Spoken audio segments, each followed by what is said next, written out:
29 మరి 28 వచనము, 27 వచనము. యెహోవాకు స్తుతిగానము ఆరంభమాయెను.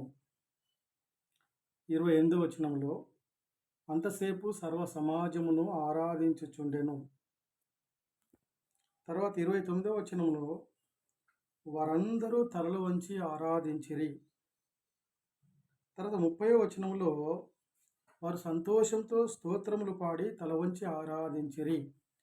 కాబట్టి ఈ అధ్యాయంలో దేవుని ప్రజలు మరి సమాజము దేవుని ఆరాధించిన వారుగా ఉన్నారు. అయితే ఈ అధ్యాయంలో చూసుకున్నట్లయితే హిజ్కియా మరి లేవీయులను వారిని పురికొల్పుతూ వచ్చినాడు, హెచ్చరిస్తూ వచ్చినాడు.